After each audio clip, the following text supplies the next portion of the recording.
My wife was cheating on me with several men. When I hired a detective and found out how many there really were, I called the police and she was arrested. I first encountered Vanessa in 10th grade, and by 11th grade, we were officially a couple. We cruised through high school without any major issues, and in a classic moment, we lost our virginity to each other on homecoming night. Discovering the intimacy between us, we seized every chance to be close. Marriage discussions began in the 12th grade, but we agreed to wait until we completed university before getting married. University, however, brought a change in Vanessa. In high school, everyone knew about our relationship, so guys left her alone. But in college, it was different. Most of the students were new, and they saw her as a desirable girl, showering her with attention. I knew what was happening, but there wasn't much I could do. We had different majors and classes, so we only saw each other in the evenings after classes and after I finished work. Vanessa became more flirtatious with all the attention. I often saw her walking, smiling, and talking with other guys, though she never noticed me watching from the other side of the campus. Twice, while cutting through the student center, I saw her in the cafeteria with a guy, and once with two of them. It never hit me until much later that she was never with other girls, always guys. Still, I didn't worry. We were in love and planning to get married, so there was nothing to fret about. She was naturally attractive, drawing attention from guys, but she was mine, proving it every night when we were together. Years went by after graduating, finding jobs in our respective fields, getting married, and starting a supposedly blissful life together. I enjoyed almost 6 years of contentment before a sudden revelation shook me. While at my desk, Eliza from the mailroom dropped some files in my basket. As I looked over the top one, I wondered why it had been routed to me, since it was about an account handled by Wilson Beckett, an old classmate from high school and college. Halfway through, I noticed a major error. The projections were off by almost 2 million. Just as I reached for my calculator, Wilson rushed into my office, urgently needing the file for a presentation to Apex. I showed him the mistake, and he was visibly worried. He said he needed to fix it quickly to avoid any problems, then took the file and left in a hurry. That Thursday, since Vanessa always worked late finalizing payroll for Friday's payday, I stuck to my routine. I went to Tony's bar after work for his half-pound ground round and a couple of beers before heading home. As I finished my burger and started my second beer, Wilson walked in, saw me, and joined me in my booth. He ordered a beer and asked Lily to bring me the bill, saying it was a thank you for helping him save his job earlier. I accepted without fuss, considering it wasn't much. We talked about work, people we knew, and recent events. Then Wilson brought up something delicate. He told me I was a nice guy and wondered why I put up with Vanessa's behavior. I was confused and asked what he meant.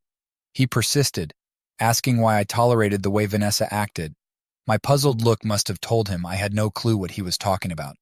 As he tried to leave, I stopped him, insisting he explained further. Wilson reluctantly stayed and revealed something that left me stunned. He couldn't believe I hadn't known about Vanessa's reputation for the past 10 years. When I asked him to clarify, he confessed that Vanessa had been known for her questionable behavior since high school and admitted his involvement with her. Shocked, I demanded he tell me everything without holding back. 2 weeks after senior prom, Wilson had walked into his cousin Harry's house to find Harry and Vanessa together. Neither of them objected when he saw them, so he waited his turn. They took turns with her until Vanessa had to clean up before meeting me after my part-time job at Walker's Market. Wilson and Harry kept seeing her whenever I was at work. When Harry got serious with Amy Monroe, Vanessa was with Wilson for a while before he found her with Thomas Richards and Oliver Pratt. Wilson joined them, and the three of them continued until she had to stop for our meetings. Wilson shared her with several others, and she had group encounters with more than half a dozen guys. I realized that while Wilson and I were friends, we weren't best friends. At 18, with raging hormones, he didn't think my relationship with Vanessa was that serious. If it were, why would she be with anyone who showed interest? College didn't change her pattern. As a freshman, Vanessa had classes Monday through Thursday and Tuesday through Friday, with no classes on Wednesday. Her last class on weekdays ended at 3 or 2, I can't recall. My schedule had me going to work after classes. When Vanessa finished class, she headed to someone's bedroom. Wednesdays turned into an all-day event. While our class schedules varied, the constant was Vanessa engaging in these activities after class until I finished work. I might make it sound like it happened every day, but it was 2 or 3 times a week. Although most of our friends were shocked when Vanessa and I tied the knot, they assumed I must have known what she was up to and chose to marry her anyway. Some folks thought maybe I was into the idea of my wife being with other men. Chase even speculated that perhaps Vanessa and I had some sort of unconventional arrangement, but nobody ever saw me with another girl. Vanessa, on the other hand, was often seen with other guys. I had no clue, not a single hint. Damn, John, I hate to be the one to break this to you, but if you didn't know back then, you probably don't know about her Thursday night dates with Max and Luke Howard. And on the Tuesdays when you go bowling, she sees Ethan Clark. I'm not sure who else she's seeing or when, but it's clear that whenever you're occupied, so is Vanessa. It might not matter much now, but I stopped being involved with her after you got married. A single woman is one thing, but fooling around with a married woman is a whole different story. I didn't know what to say, John, and I don't know what I'm going to do, but I'm definitely going to take some action. I finished my beer, stood up to leave, and turned to Wilson. Thanks, Wilson. Thanks for the burger, the beer, and for shedding some light on things. As I drove home, mulling over Wilson's revelations, I found myself questioning whether to believe him. Part of me thought, no way, Vanessa loves me and she wouldn't betray me. But another part of me asked, why would Wilson lie? I had to face the reality that he wouldn't. He knew I'd verify what he told me, and if he had lied, we couldn't continue working together. The answer was we couldn't, and Wilson knew it. Working with him, knowing what I now knew about him and Vanessa, would be difficult, but we'd eventually get through it. I remembered those teenage years with hormones running wild. If some other girl had offered back then and I didn't have Vanessa, I might have taken it, but the real question now was, what do I do, John? I didn't know that Vanessa and I were finished. I might have been able to forgive a one-night drunken mistake or maybe even a short-term affair if Vanessa could convince me it wouldn't happen again, but 10 years of outright betrayal? No way. I lay in bed pretending to be asleep when Vanessa returned from work. I ignored her touch when she reached out, wanting to give me some leftovers, but I wasn't interested. Admittedly, I'd been receiving them for years without realizing it, but now I knew. Her hand on my body made my skin crawl, and for the first time, I didn't feel a thing when Vanessa touched me. I was already up before Vanessa the next morning, with coffee brewing and the morning paper in hand. Vanessa asked what happened the previous night since she came home eager, and I was already in bed. She remarked that my behavior was unusual. I explained that I felt unwell because something I ate disagreed with me, so I decided to go to bed early. Vanessa expressed hope for my recovery and mentioned it'd have to make up for the missed night tonight. When I got to work, I immediately called Luke, an old high school friend who now practiced corporate law. Though I wasn't exactly sure what that meant, I asked him for recommendations for a tough divorce lawyer. His reaction told me that my worst fears were true. Discovering that I was looking for a divorce lawyer meant I had finally learned the truth about Vanessa. He then asked if I thought we had an open marriage, assuming that was the only way Vanessa could do what she did and still stay with me. Surprisingly, Luke, I had no idea about her actions until yesterday. After a brief silence, Luke suggested I contact Grant Foster and mention his referral. I followed his advice and called Foster, explaining that Luke had recommended him.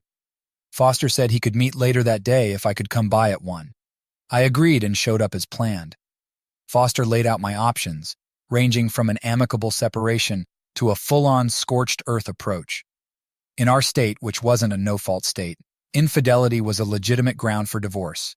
But to get a divorce based on infidelity, I needed solid, undeniable evidence. Hearsay wouldn't cut it. I asked how to gather the necessary proof, and Foster handed me a card for Everett Sterling, a private investigator whose office was right across the street. Foster offered to contact Sterling to see if he could fit me in right away. I told him to go ahead, expressing my urgency to wrap this up quickly. I also instructed him to start the divorce paperwork, promising to provide the evidence once I had it. Foster made the call, and within 10 minutes, Everett Sterling had a plan ready. Unfortunately, one of the requirements was for me to act completely normal around Vanessa, so she wouldn't suspect anything. As unpleasant as it may be, Sterling advised, stick to your routine. If you usually have intimate moments 3 or 4 times a week, keep it up. Whether you initiate or not, just do it. Remember, it's not about making love anymore, it's about fulfilling a physical need. Don't do anything to disrupt her routine. It's crucial for our plan that she doesn't sense any changes in your behavior. Back at my office, I gathered my courage and called Vanessa at work. We had a tradition of dining out every Friday night and having breakfast every Sunday morning. So when I reached her on the phone, I suggested Tony's for dinner, and she agreed. While I enjoyed my veal, Marsala and Vanessa worked on her rigatoni, sipping white wine. Employees from Sterling Investigations were discreetly installing wireless cameras and listening devices in our house. Sipping my Merlot, I recalled Sterling's advice. It's natural to want to find the hidden cameras, but resist the urge.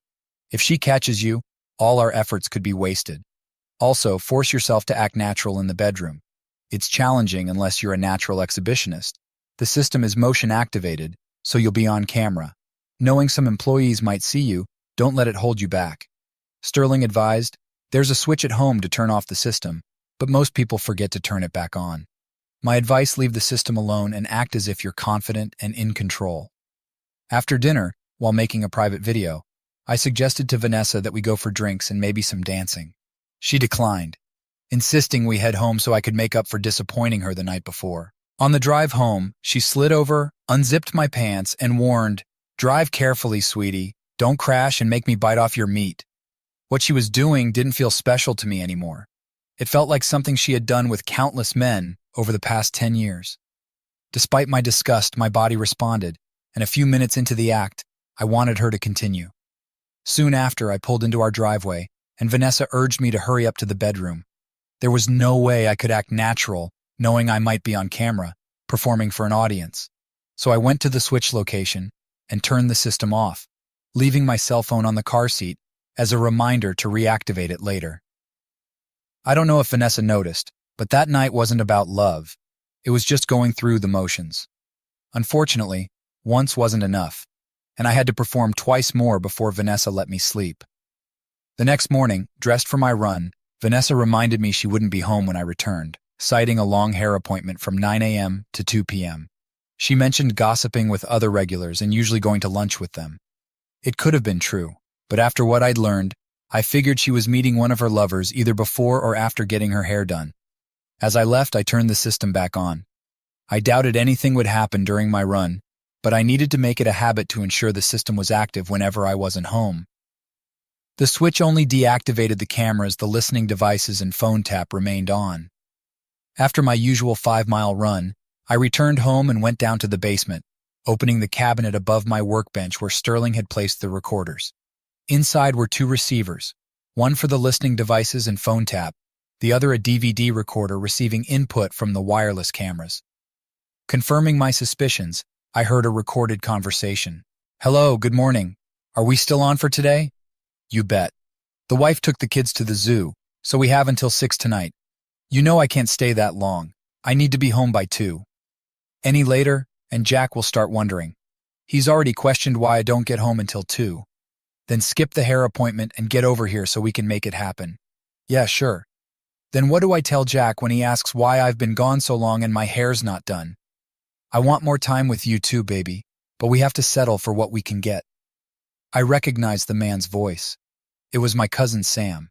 Furious, I went back upstairs, wondering how many other relatives she had been involved with. I managed to control my anger by the time Vanessa returned from her hair appointment. An hour later, I faked a fall down the basement stairs, telling her I had hurt my back, probably pulled a muscle or something. This conveniently excused me from being intimate with her for the next few days at least. On Monday, I called Vanessa at work and told her that I would be leaving town on Tuesday and returning by Friday to take her out to dinner. Although there was no actual trip planned, I didn't see it as wasted time. On average, I traveled once a month, and Vanessa was always home during my nightly check-ins and phone calls. Since my calls happened at irregular times between 7 and 10 p.m., I doubted she waited for them before going out. If she was cheating, as I now believed, she might be doing it in our bed while I was on the phone with her. That was my hope. If she was, and the cameras caught it, I'd have the undeniable proof my lawyer needed for the divorce. That evening, Vanessa expressed a need for closeness, saying, "I need something to hold me over for the 3 nights you'll be gone." Yeah, right, I thought. Fortunately, my back was still hurting, so I had to decline. On Tuesday morning, Vanessa kissed me goodbye, and with a suitcase in hand, I left for my supposed business trip. I worked almost a full day before leaving at 3, then drove to our neighborhood, parked a block from the house, and used my laptop to activate the software Sterling had installed. A few keystrokes later, I was listening to the phone line recorder. "Hello, hey handsome, it's me, what's up? Hubby just left on a 3-day trip. Ready to spend 3 fun-filled nights with me? Does a duck walk barefoot on the beach? I'll take that as a yes. I'll call Liam. I've got to get out of here and get to work. I'll be home by 6. See you then." After shutting down the computer, I called Grant Foster and told him to have the papers ready for service by Thursday, detailing how I wanted it done. He informed me that my preferred method would cost more than the standard service fee, to which I replied that I didn't care. Leaving the neighborhood, I drove to the other side of town and checked into a motel with a restaurant and bar next door. Settling in for a 3-day stay, I enjoyed the bar. It was my kind of place.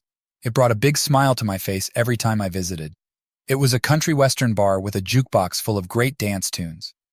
Every night, I saw 3 or 4 single ladies who couldn't stand seeing a man sitting alone while there was music to dance to. On my first visit, while sitting at the bar nursing a beer, a stunning redhead approached me and said, "Come on, sugar, they're playing our song." She took my hand, pulled me off the bar stool, and led me onto the dance floor. As we swayed, she added, "Don't get the wrong idea, sugar. I'm not looking for anything more. I just love to dance, and you were here." Her name was Jenna, and after our dance, she invited me to join her and her friends Emma and Kate at their table. I spent the evening dancing with them until about 10:30, then told them I had to call it a night. "Maybe we'll see you again," Jenna said. "We're here a few nights a week." I told her it was likely, as I was staying at the motel next door and would probably return the next couple of nights. For the first time since my conversation with Wilson, I felt a glimmer of positivity as I went to bed. The next afternoon, around 3, I parked a block away from the house and reviewed the footage from the previous night.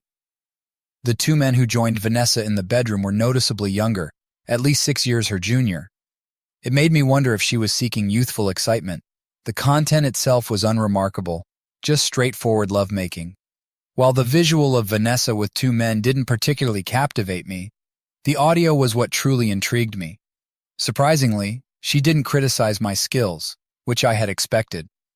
Wednesday passed without incident, with my presence acknowledged only when one of the men mentioned wanting more frequent meetings. Vanessa clarified that I was her priority. However, I overheard her instructing them to leave by 6 a.m. on both Wednesday and Thursday, emphasizing the need to avoid being seen by neighbors who weren't early risers. They left precisely at 6, and I assumed the same would happen on Friday. I called my attorney and had him change the serving of the papers to Friday at 5:45 a.m. Friday morning. I parked just down the street from the house at 5:55. When the front door opened, the 2 men came out. They turned to say goodbye to Vanessa, who stood in the doorway. That's when they noticed the man standing just off to the side. He stepped forward, served Vanessa with the papers, and then walked away, leaving her and her companions stunned. I pulled up in front of the house, honked the horn to get Vanessa's attention, waved goodbye, and drove off. The papers served on Vanessa included a letter from me, making it clear I never wanted to speak to her again, unless it was through our attorneys. I didn't want to know why she did it, didn't want to hear any declarations of love, or that it was just meaningless sex with others. I didn't want to hear any excuses. I didn't want to hear that we could work through this because of our love. I didn't want to hear any of the typical excuses cheaters use when caught. Of course, Vanessa ignored the letter, and 15 minutes after I left the house, my cell rang. It was Vanessa. I let it go to voicemail, along with the next 7 calls from her. When I got to work, I informed my secretary that I had left Vanessa and not to put through any calls from her.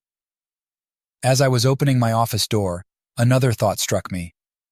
Nora, if she shows up here, please tell her I'm not here.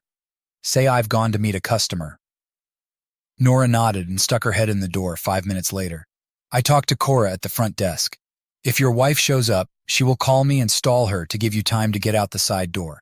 You can go to the cafe and have coffee until she leaves. I thanked her, realizing once again that a good secretary is invaluable. Vanessa called me 17 times that day, and I ignored all the calls. At lunchtime, I phoned my dad and brother, updating them on the situation. I asked Dad to inform Mom and to make sure she didn't try to persuade me to reconcile with Vanessa. He mentioned it would be difficult since Mom saw Vanessa as the daughter she never had. By the end of the day, I still had some pending work. With no rush to go home, I decided to stay and finish it. By 5, Nora informed me before leaving. By the way, your wife called 5 times before noon, and each time I told her I had instructions not to put her through. I think she finally got the message since she hasn't called since. I finished around 7. Upon reaching the lobby, Cora was gone, but Clay, our night watchman, saw me and commented, "Hot date tonight with the missus?" "Why do you think that?" I asked. "She's out there waiting for you." "We're getting a divorce, Clay. She wants to talk, and I don't. Don't open the door if she knocks, and if she uses the intercom, tell her you're alone in the building. My car's in the lot because of a breakdown, and a tow truck will come in the morning." Clay assured me he could handle it, expressing sympathy for the situation and sharing that he had been through 2 divorces himself. Exiting through the back door, I circled the block, crossed the street, and walked down the alley to Benny's diner. I entered and took a seat, where I could see Vanessa waiting by my car. I ordered the special and kept an eye on her while eating. Halfway through dessert, she approached the building and pressed the call button on the intercom. Apparently, Clay conveyed my message as she returned to her car and left. After finishing dessert and having one more cup of coffee, I departed. I briefly stopped in the bar for a couple of beers. Despite a few women there alone hoping for a dance partner, I had my 2 beers and left. Saturday morning was busy as I attended to tasks I should have completed before serving Vanessa. I hoped I wasn't too late and she hadn't taken action on what I should have done. I went to the bank, emptied all the accounts, and retrieved my personal papers and certificates of deposit from the safe deposit box, leaving Vanessa's belongings untouched. I removed my wedding ring and placed it in the box for her to discover. Afterward, I had breakfast at the Waffle House using my cell phone to handle the credit cards. I canceled both joint cards, leaving me with a Visa and an American Express solely in my name. Vanessa also had 2 cards in her name only, so I ensured she couldn't run up joint cards with cash advances. After breakfast, I returned to the motel, parked my car, and called a cab to take me to the nearest rental place. I rented the cheapest car I could find and made my way back to the motel. That afternoon, I lounged by the pool, losing myself in a book. Just before dinner, I turned on my phone and saw 9 messages from Vanessa. I deleted them all, without listening, and turned the phone off again. After a light meal, I headed to the bar, which had a live band on Fridays and Saturdays, attracting a decent crowd. I found a seat at the bar and ordered a beer. As I took a sip, I felt a tug on my shirt. I turned around and saw Jenna standing there. "Hey, cowboy, why are you sitting here alone when there's a seat at our table for you?" she asked. "Honestly, if I had seen you, I wouldn't have wanted to intrude." "It would have felt presumptuous," I replied. "Nonsense, come on," she insisted. I got up and followed her to their table, where Emma and Kate were already seated. I greeted them and said, "This seems odd. 3 beautiful women sitting here alone and not swarmed by guys." Emma rolled her eyes. "We get plenty of attention, but it's usually from idiots who assume we're here to cheat. We're just here to dance, and only a few guys get that and respect it. Most think they're God's gift to women, and we have to fend them off. After the other night, we know you're one of the good ones. You have an open invitation to join us whenever we're here." I nodded. "It's not really my business, but why are 3 gorgeous married women spending time here without your husbands?" Jenna sighed. "Emma's husband is in the Army Reserve and got sent to Afghanistan. She was going crazy at home, so we decided to get her out. Kate's husband works nights, and my husband is a long-haul trucker who's off and away. The 3 of us stick together to keep each other company. We love to dance, so here we are." "And what's your story?" Kate asked. "Last time we saw you, you had a ring on, and now it's gone. I handed my wife divorce papers yesterday morning and left the ring for her to find," I explained. "Does that mean you're free to pursue?" Emma asked with a grin. "Not at all. The grounds were infidelity, and I won't give her any reason to use something against me in a countersuit," I replied. "Great," Kate remarked. "We have a reliable dancing partner." The rest of the evening, I danced with the 3 of them until closing time, occasionally sharing them with other guys. We agreed to meet up again on Sunday. I spent a quiet day by the pool with a book, and on Monday, I drove the rental car to work, hoping Vanessa wouldn't see it and think I was out of town again. The week passed with 6 to 10 calls daily from Vanessa, which I never answered. She tried calling from unfamiliar numbers a few times, but as soon as I heard her voice, I hung up. Each night after dinner, I stopped by the bar for a beer or two. Jenna, Emma, and Kate were there on Wednesday and Friday, so I joined them, dancing until 10 on Wednesday and until closing on Friday. By Saturday, I figured Vanessa would realize I wasn't going to talk to her, so I turned in the rental car and drove my own car to work on Monday. That was a mistake. Monday evening, she was parked next to my car when I left the building. Spotting me, she got out and stood by my driver's side door. "We need to talk," she said, but I didn't respond. As I approached the car, she moved to block the door, insisting that I let her explain. I pushed her aside, causing her to stumble, but quickly regain her balance. I rolled down the window and told her to read the letter accompanying the divorce papers.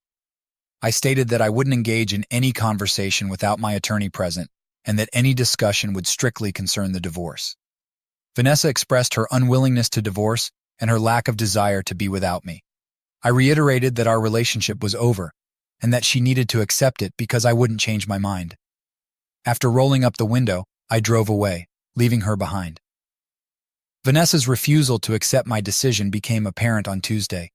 When I left work, 2 men approached my car and grabbed my arms. I recognized them as the individuals who had been with Vanessa in our bedroom. One of them warned me not to resist, stating that Vanessa wanted to talk, and since I was being difficult, they would take me to her by any means necessary. Though only a few years older, they must have thought I was soft due to my suit and briefcase. I figured I could handle them. They wouldn't expect an old guy to resist, so I could catch them off guard. Either way, the commotion would draw attention, and their kidnapping plan would fail. But then I pondered, do I truly desire this? If Vanessa was willing to go to such lengths just to reach me, what might she attempt next if I sent these two back to her battered and bruised? They nudged me into my car, and I sat between them, my briefcase on my lap. As they drove to the house, they escorted me inside, and Vanessa instructed them to seat me in a chair and ensure I stayed there. She turned to me and announced that we wouldn't be getting a divorce. As I attempted to rise from the chair, the 2 men pushed me back down and restrained me. One of them warned me to stay still. Vanessa declared that we would remain married, but that there would be changes in our lifestyle due to her medical issue, which I had discovered. She expressed regret that I had found out about it, but insisted that I had to accept it now that I knew. She then confessed her love for me, asserting that she wouldn't let me go. She revealed that her medical issue was nymphomania, which she had suffered from since high school. Vanessa attributed the onset of her condition to when I took her purity. I dismissed her statement, suggesting that there were medications available to address her condition. She acknowledged that such medications existed, but explained that she had tried them all. She found them ineffective as they made her feel sluggish and dull, likening the experience to being a zombie. Despite this, she admitted that she enjoyed being a nymphomaniac and emphasized her love for closeness, asserting that she hardly ever left me alone. Vanessa argued that her actions hadn't harmed me, insisting that she spoiled me. She reasoned that since I couldn't maintain an arousal constantly, she needed to seek it elsewhere, but assured me that she always returned because she loved me. She then outlined her terms, revealing she had drafted a post-nuptial agreement allowing her to have as many lovers as necessary for her mental well-being. She proposed that if I later found the conditions unacceptable, I would agree to leave the marriage with nothing. I asked what she expected to gain besides a promiscuous wife. Vanessa responded by promising I'd continue to have the same loving partner I'd had for the past 6 years. She reminded me that she had considered those years perfect, despite the current issue being my bruised ego over someone else being involved in what I had always thought was mine alone. She urged me to accept that our life would go on as it had. Vanessa emphasized that my inability to meet her physical needs didn't mean I wasn't man enough for her. She praised me as a fantastic lover, who always left her satisfied, but admitted I couldn't satisfy her as often as she needed. Using her full name, which I knew she disliked, I reluctantly agreed to sign the agreement with a few amendments. I voiced my concerns about our lack of closeness and expressed my need for her presence in our bed. Despite my plea and reassurance of my love, she remained unwavering in her stance. With a heavy heart, I accepted her offer, hoping it might salvage some part of our crumbling relationship. As I tried to rise from my chair, her 2 thugs blocked my way, making me feel trapped and powerless. When I mentioned needing to use the bathroom, one of them callously suggested I relieve myself where I sat. citing Vanessa's directive to keep me seated until further notice.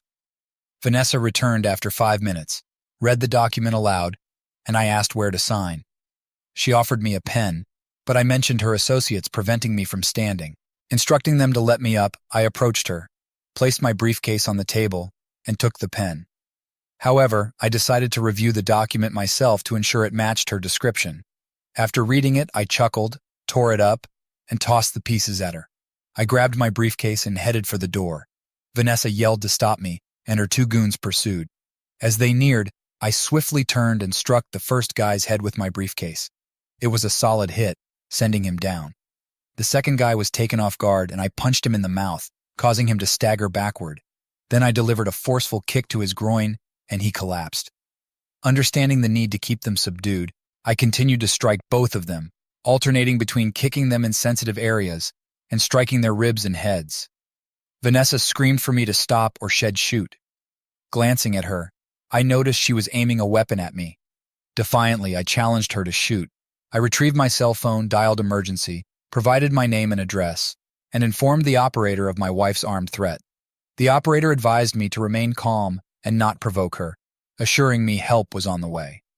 After ending the call, I sarcastically thanked Vanessa, suggesting her incarceration would expedite our divorce. She criticized my action as foolish and warned me that when the police arrived, I would be the one facing arrest. Vanessa accused me of entering and attacking her friends out of jealousy, stating it would be my word against theirs since they were fully clothed. I mocked her response, questioning her love for me.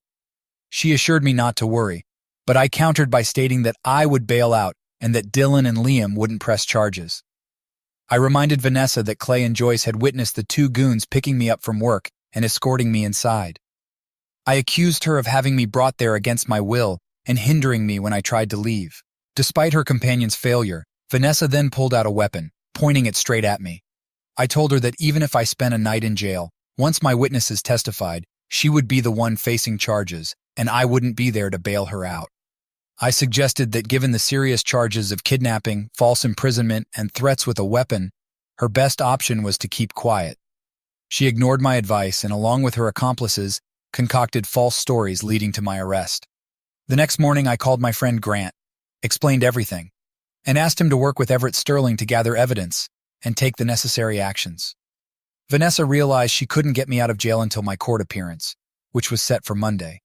Luckily, Grant had a connection in the district attorney's office. He showed the assistant DA the footage of the incident, Dylan and Liam holding me down while Vanessa pointed a weapon at me. The ADA also heard Vanessa admitting her plan to lie and have her accomplices do the same. When Vanessa showed up at the courthouse for my bail hearing on Monday morning, she was arrested. Warrants were quickly issued for Dylan and Liam, and they were locked up by nightfall. I refused to post bail for Vanessa, and her parents couldn't afford it either. Vanessa's lawyer reached out, suggesting I use the house as collateral for her bond. I dismissed the idea outright and hung up. I checked out of the motel, moved back into my home, and had all the locks changed. Given Vanessa's threats, Grant secured a restraining order against her, ensuring she couldn't come within 100 feet of me if she managed to get out of jail. Despite the temptation to reconcile with Vanessa, I knew it wasn't worth the risk. Both Dylan and Liam turned on Vanessa and took plea deals. Vanessa claimed she never intended to shoot me, only to prevent me from harming Dylan or Liam badly enough to get myself jailed. The jury saw the footage and, despite her claims of love, believed she was trying to protect her accomplices. They acquitted her of the felony menacing charge but found her guilty of unlawful restraint, filing a false police report, and a few minor charges. The judge sentenced her to 9 months in county jail and 100 hours of community service upon release. During Vanessa's time in jail, the divorce process concluded smoothly. Besides losing Vanessa, I only had to give up 20 of the house's equity. I transferred the money to her bank account and headed to the bar next to the motel where I'd been staying. Fortune smiled upon me. Jenna and Kate were there, so I invited them to celebrate my newfound freedom. Emma wasn't around because her husband had returned from deployment and they were catching up. "Why celebrate with us?" Jenna asked. "Well, I have a hunch. I see Emma's wedding ring and Kate's too, but you, Jenna, aren't wearing one, and there's no mark suggesting you ever did, so I'm guessing there's no long-haul trucker in your life. Plus, I've always had a soft spot for gorgeous redheads. Kate laughed and teased. Girl, you've been caught.